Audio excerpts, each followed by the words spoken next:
I'm presenting Emmerson PLC, which is developing the outstanding Chemisett potash project, which is located in northern Morocco. Before we get into a bit of detail, a recently released note from a very well-respected analyst here in London, Phil Swinford, describing this project as a robust project with outstanding economics, sector-leading capital intensity and lowest quartile all-in sustaining costs. So that leads us into the rest of the discussion. This is quite a grandiose claim, but this is a world-class mining asset. And I say it's grandiose because, you know, it's obviously my opinion that I'm putting out here. But what defines a world-class asset? Well, number one, if it's a development stage asset, it has to be low capex. So we are looking for low capex projects. Secondly, once you're in production, got to be bottom quartile delivered cost to customer or bottom quartile all-in sustaining cash cost. And then the final aspect of it is mine life. It's great to have those first two things, but if it's only a 5-year mine life, well, you know, that does not allow you to be a world-class asset. So getting into the detail of the project. We released a scoping study in November of last year, which basically showed that this project is among the lowest capital cost development stage potash projects in the world. In fact, less than 10% of the total capex of the last potash mine that was built in Canada. The scoping study also showed that it is in the bottom quartile, all-in sustaining cash costs delivered to all of its target markets. And finally, a 20-year initial mine life.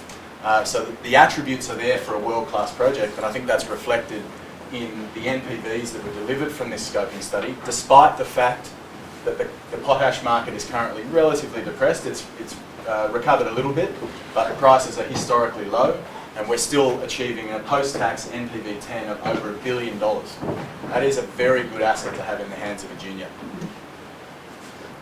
But the 20-year mine life is really only the start. This is an enormous basin. We haven't even touched the edge of it. It's already got 20 years of mine life, and we expect with ongoing exploration, which is occurring right now, that we'll be able to extend that significantly. So we're talking not an additional 5 or 10 years, we're talking doubling the mine life or even more with ongoing exploration work. So then if we take the fact that this is a world-class mining asset with very low capex and very high margins, huge mine life, and then we look at the potash market in general, which is one of the most tightly controlled commodities in the mining space, you start to realise that this is potentially an incredibly strategically valuable asset. And what I'm showing here on this page is, in the world of potash, there are only 10 producers globally. 10 producers for the whole of the potash industry. Each of them have multiple mines. Vale used to produce, but they recently shut down their mine. The numbers of potential customers for this product and the number of potential strategic partners for an asset like this is virtually limitless in the fertiliser space. Every single one of these companies that I've listed here is attempting to play in the downstream fertiliser space and be a value-added fertiliser blender. The most difficult portion of their manufactured product to get is the potassium, the potash. And so you can imagine, as we look to finance this project, we will be speaking to a number of these. A bit of background, myself and the management team, we have been involved in the potash industry for about 5 years, so we know virtually all of the people on this list. We feel that there will be a huge amount of strategic interest in this project as we move closer to that big financing decision which will come in the coming years. So we're located in Morocco, and as far as the world of fertiliser goes, Africa is the growth centre for fertiliser.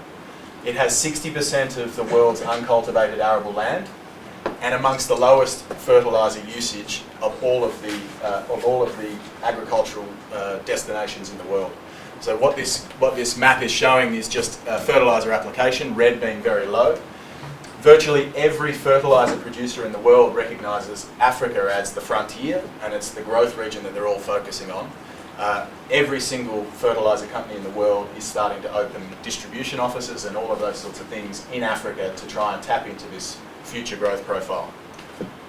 And of those destinations, Morocco is doing it best as it currently stands. So the world market for potash over the last 20 years has grown at between 2 and 3% per annum, a little bit above inflation, nothing to really shoot the lights out.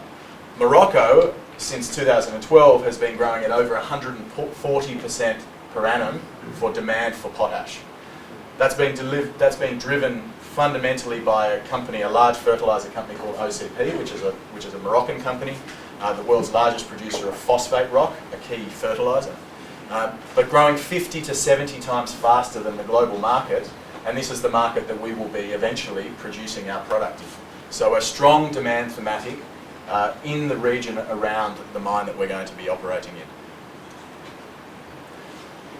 We heard a little bit of a summary previously about the Fraser Institute. I think one of the better risk analyses in terms of where to invest in mining is done by the Mining Journal World Risk Report.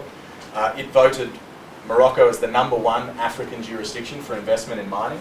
It's an incredibly stable jurisdiction, very, very transparent government in terms of trying to attract foreign direct investment. A new mining code which creates a great regulatory framework and really supportive fiscal terms for new companies like us as they try to attract new mining ventures to come into the country. So I pose the question, is the market valuing this opportunity correctly? We put out the scoping study, which I was incredibly happy with, into probably the worst market of the last 2 years in November of last year. And we got virtually no credit for it. That started to change a little bit in the last couple of months. People are starting to say, okay, that sounds like an interesting project. But I pose the question, I won't answer it for you, but I will point out that as it currently stands, we're trading at a 97.5% discount to the NPV that we put out in the scoping study. A 97.5% discount. There are a number of peers operating in this space. Highfield Resources, which is the company that we used to work for, they're one step ahead of where we are today. So they have a feasibility study, we have a scoping study. They're waiting on their permits. They've got debt finance in place, which myself and the team put in place. And they're currently trading at 6 times the value that we are in terms of market cap. Sirius Minerals, many of you will be familiar with that. They're one step further ahead of that again. But huge disparity in valuation in terms of where we're being valued for what we've delivered thus far as a company. We were recently tipped by the Midas column in the Mail on Sunday. Had a surprising impact on the share price actually. I think the readership there really opened it up and got people talking about the fact that this asset, on the fundamentals, and if you look at it in the bright light of day, the scoping study, this is a very interesting asset in the hands of the junior. And the note I referred to, which was by Phil Swinfen, it's available on our website at the moment. He is a very well-respected analyst in the City of London. He's worked at a number of places, numerous. He currently works at Shard. He put out an incredibly detailed note analysing the project and the economics of this project, but also the strategic angle of this project, and really came to the same conclusion that we had as a management team, which is this is a fantastic opportunity for value creation for us and our shareholders. And the slide that he put in, which I particularly liked, now this is blue sky obviously, but we're probably focusing on this end of in the more realistic area of the valuation discussions. As we stand today, his view of our value is 3 times our current share price. So 12p is what he thinks we're worth today. As we deliver the next phase of study and we deliver a feasibility study, that view of intrinsic value rises to 22p a share. If we take it a couple of steps down the road and we start getting closer to production, his view is that we're worth closer to 106p a share. This is an incredibly valuable asset in the hands of the junior. And the best thing about this is we don't need a huge amount of money to get ourselves to this point here. And obviously we need to do the big capital raise to get to these points here. But in terms of value uplift, we're only 2 steps away from that 22p price target with a very limited amount of capital to spend relative to most development stage projects in the mining industry. A little bit on the board and management. Background for me, I worked for a company called Papillon Resources, which had a development stage gold asset in Mali, West Africa. Mark Connolly was the chairman. He and I were involved in that from discovery right through to construction. It was sold to a company called B2 Gold. Is now one of the best gold assets in Africa. It produces about 500,000 ounces a year at slightly less than $500 an ounce all-in sustaining costs, so a world-class gold asset. Myself and Phil Cleggett, who's at the back, worked together at Highfield Resources, which is the development stage potash asset in Spain. So a huge amount of potash experience, which is fairly rare because it is quite a niche commodity. Not very many people have got the end-to-end experience we have. And then Rob Rickson, who was a senior member of management for Xstrata. He's the real driver behind this project. He put it all together. So a lot of experience as a board and management. We've raised well over $500 million for mining projects, including most recently for Highfield Resources. Phil and I raised over $350 million for that project. So we have a track record in being able to raise funds to develop these projects. And we're very confident, based on the numbers that we've seen in the scoping study, that we will be able to do that again. Obviously, market conditions depending how we do that, but we've already started to explore the various avenues that we would follow in order to raise the money to build this project. So 2019, after delivering a scoping study, we've still got plenty of money in the bank. 2019 is really going to be a transformational year for us as a company. We will continue to drill the deposit and put out an updated mineral resource at some point in the middle of the year. That's mostly about lifting it up to the measured and indicated category, but certainly a little bit of exploration to increase the size of the project. We already have a 20-year mine life, and in fact, in the resource that was included in the scoping study, we've excluded a lot of dirt that is above the economic cut-off grade. So it's potentially that we can increase the size of the project without doing any exploration. We're about to commence the metallurgical test work that will feed in and inform the feasibility study. We will commence the feasibility study this year. A question mark on how long that will take us, but we expect it to be somewhere between 9 and potentially 12 months, which puts us in Q1 of next year to deliver that feasibility study. That will be a huge de-risking milestone for us as a company. The scoping study that we did was very detailed, but really taking it to that next step and getting into the financing discussion with the various banks and things will really come off that feasibility study. We've completed the environmental baseline assessments, really starting to assess whether or not there are any red flags or impedances to us developing this project as we contemplate it today. The good answer there is that there are none that we've seen. So we can go straight into the detailed environmental social impact assessment, which will eventually lead us to applying for our mining permit, and we'll put out an announcement on that once we've commenced it in the coming months.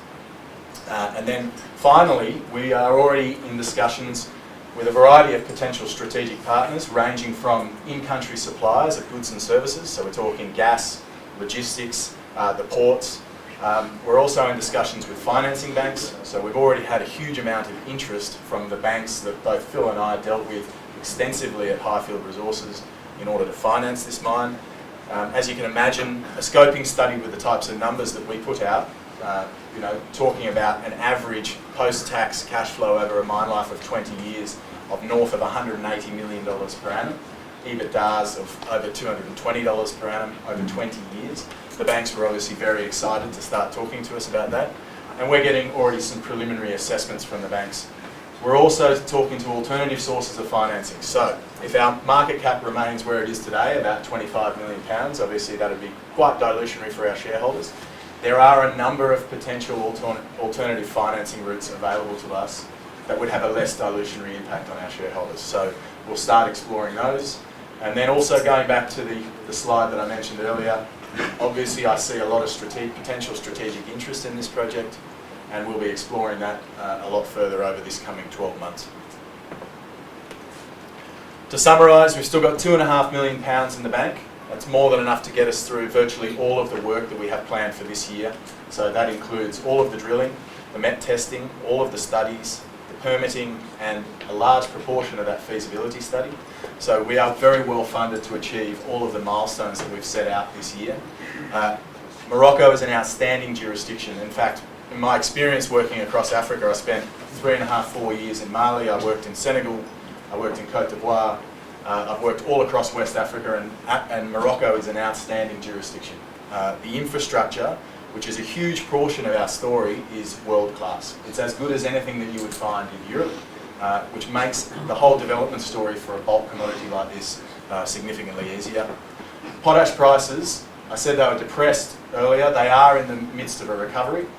They're up 60% from their lows in July 2016.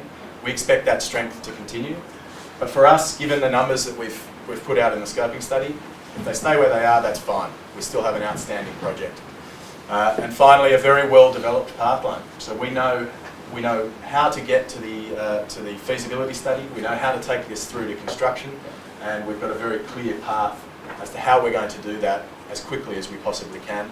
And we look forward to putting out a lot of news flow for investors and shareholders to review over the coming 9 months of 2019. Thank you very much. Happy to take any questions.